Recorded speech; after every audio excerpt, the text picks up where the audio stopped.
de la Asamblea Nacional para continuar con el debate.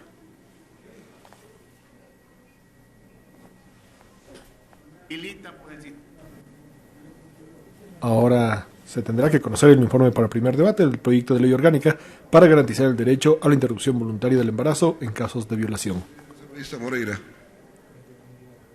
Se acerca hasta su curul la cuarta vocal del Consejo de Administración Legislativa, la asambleísta Joana Moreira, representante de la provincia del Oro por la Izquierda Democrática, con quien se iniciará precisamente este primer debate del proyecto de ley orgánica para garantizar el derecho a la interrupción voluntaria del embarazo en casos de violación.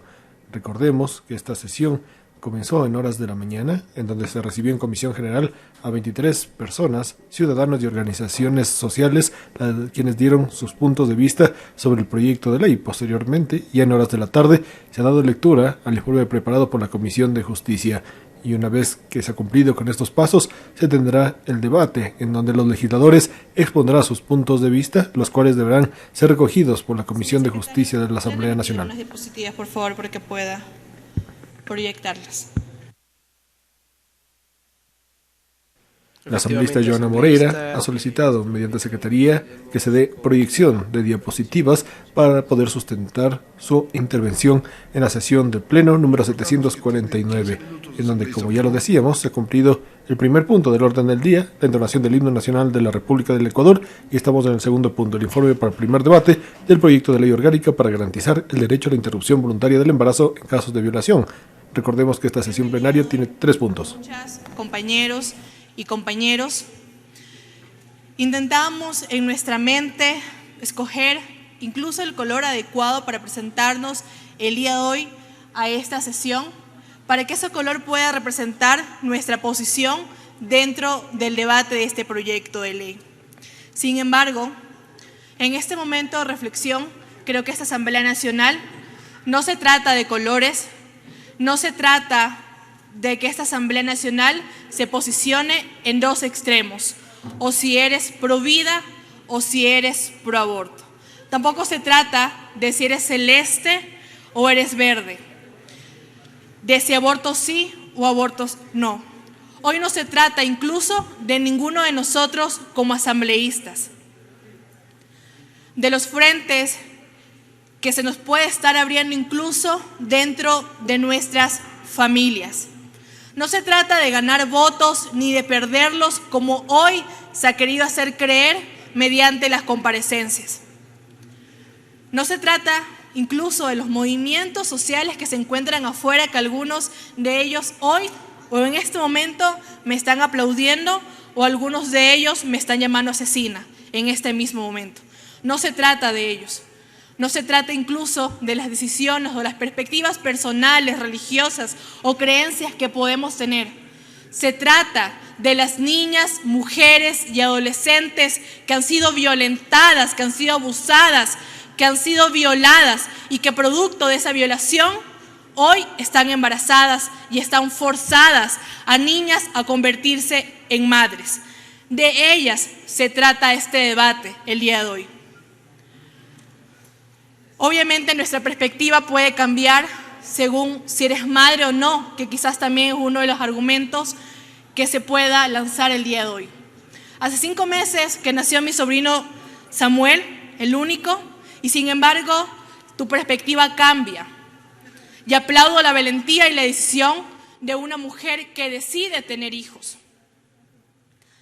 También aplaudo el hecho de que una persona que ha quedado embarazada producto de una violación ha tomado la decisión de continuar con ese embarazo.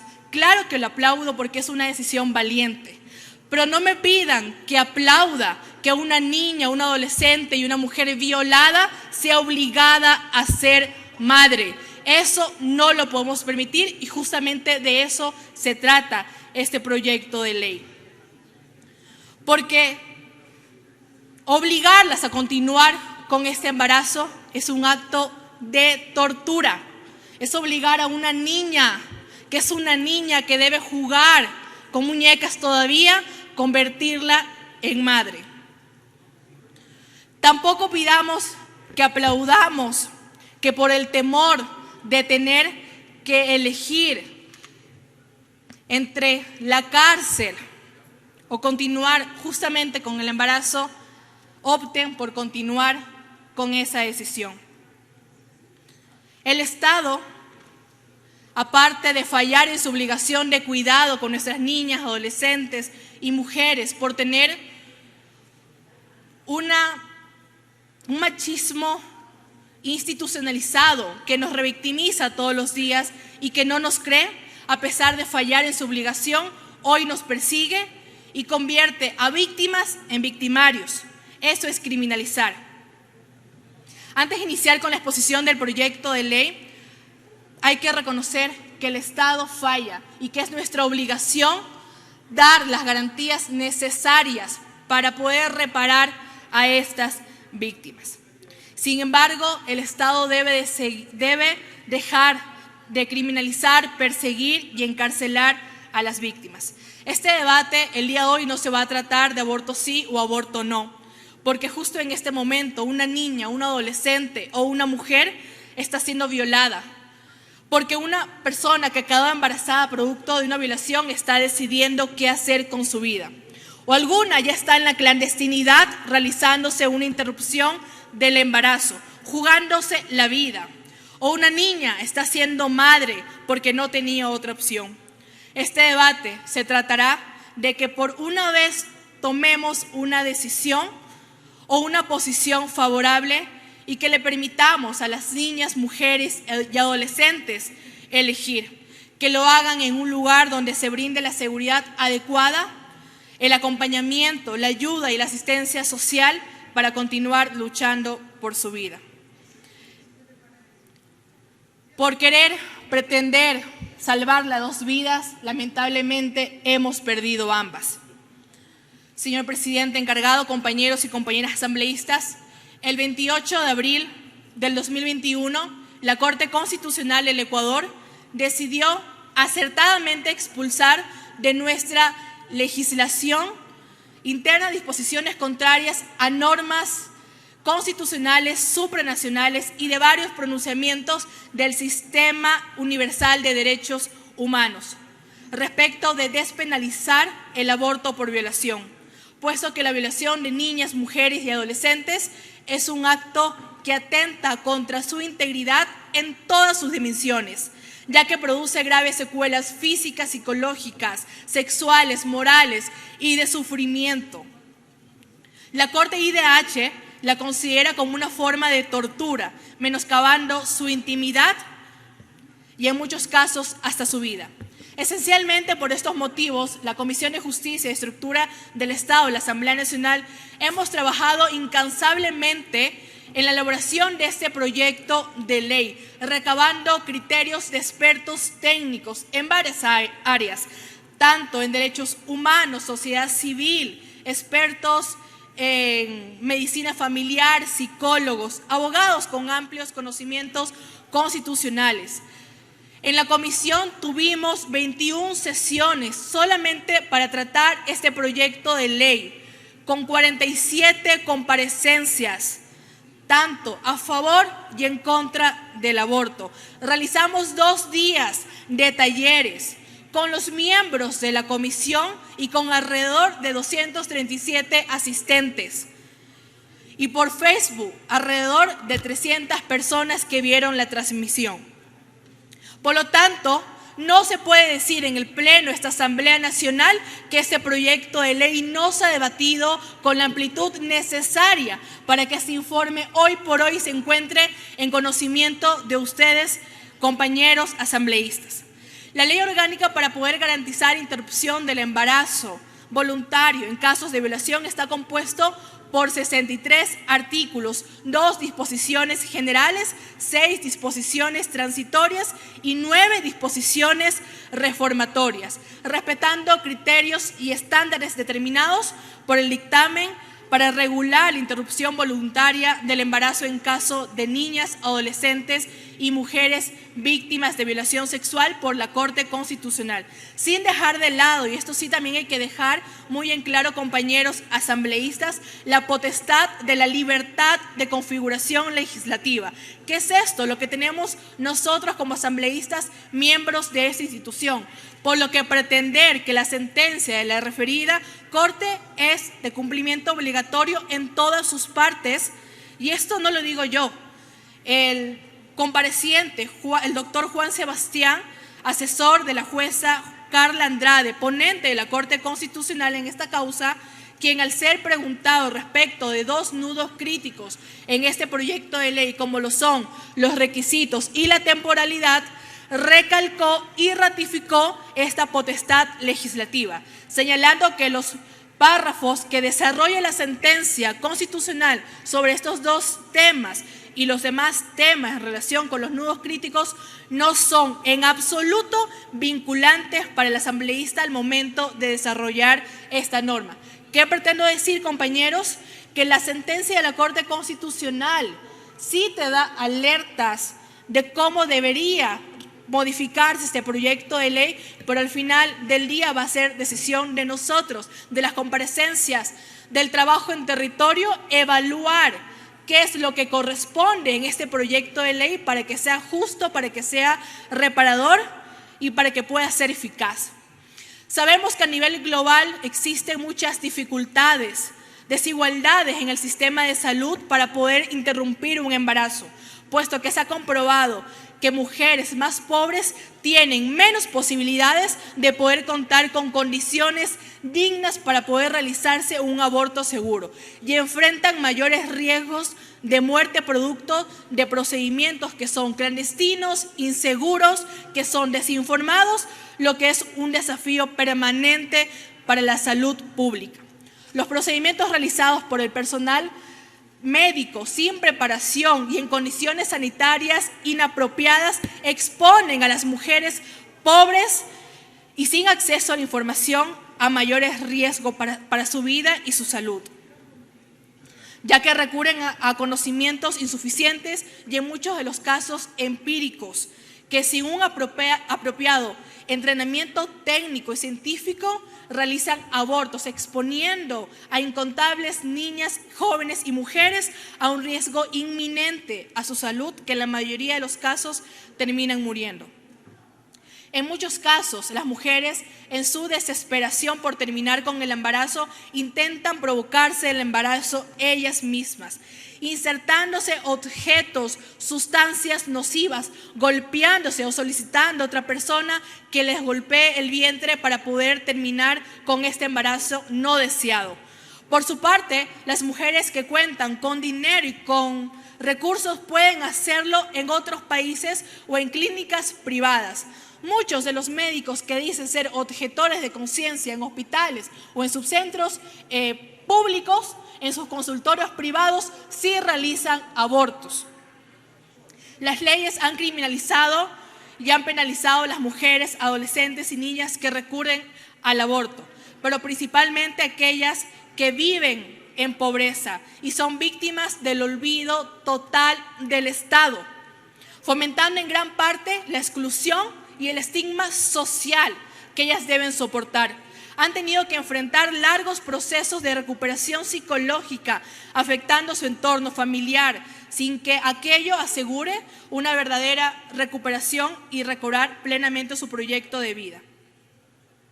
Ustedes conocen que las sociedades son dinámicas y por ende el derecho debe ajustarse a las nuevas realidades de lo cotidiano. Por ende, es nuestra obligación, señores y señoras asambleístas, legislar frente a la problemática del aborto clandestino, sino ir más allá, pasar a una ley declarativa de derechos a una ley que en realidad pueda garantizar este derecho a la autonomía de niñas, adolescentes y mujeres que por una inacción y olvido del Estado han sido violadas y producto de esa violación hoy han quedado embarazadas, que ha afectado al desarrollo de su personalidad y a todo proyecto de vida en todos los ámbitos, escolar, personal, familiar. Por esa razón existen varios países en los que se han emitido leyes en favor de las mujeres, reconociendo el derecho a la interrupción del embarazo y despenalizando su práctica. Por ejemplo, en países como Panamá, Colombia, Argentina, México, Uruguay, Chile, España, entre otros países que eligieron no seguir criminalizando a las víctimas de violencia. Según datos de la Organización Mundial de la Salud, en los países en desarrollo hay alrededor de 7 millones de mujeres que son hospitalizadas como consecuencia de una interrupción voluntaria del embarazo en casos de violación. Asimismo, 3 de cada abortos realizados en América Latina fueron realizados de forma insegura, lo que expone a las mujeres a la afectación grave de su salud e incluso la muerte. El Ministerio de Salud Pública indica que un 15.6% del total de muertes maternas en Ecuador corresponden a abortos realizados en la clandestinidad. Cifras que devela otra preocupante realidad, y es que según los datos propios del INEC, 4 de cada 10 niñas menores de 14 años son violadas en el Ecuador. En el 2016, el 11% de muertes maternas en el país correspondió a adolescentes. En otras palabras, señoras asambleístas, estamos dejando morir a niñas y adolescentes y a mujeres en nuestras narices desde hace varios años y no hemos sido capaces de tomar decisiones concretas para evitarlo. Entiendan, estas vidas terminan producto de la desesperación, de las secuelas de un sufrimiento que no escogieron,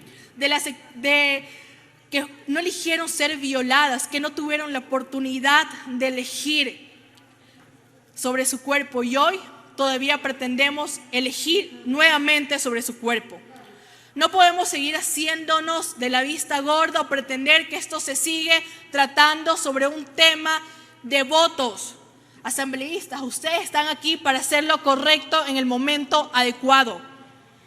No podemos permitir más muertes, nunca más otro caso como el de Paola Guzmán Albarracín. La ley para erradicar y prevenir la violencia contra las mujeres. Asambleísta, tiene un minuto, por favor. Señor presidente, estoy exponiendo, si me permite terminar. En su artículo es una clara intención de identificar como su objetivo prevenir y erradicar todo tipo de violencia contra las mujeres, niñas y adolescentes, jóvenes y adultas, en toda su diversidad, tanto público como privado.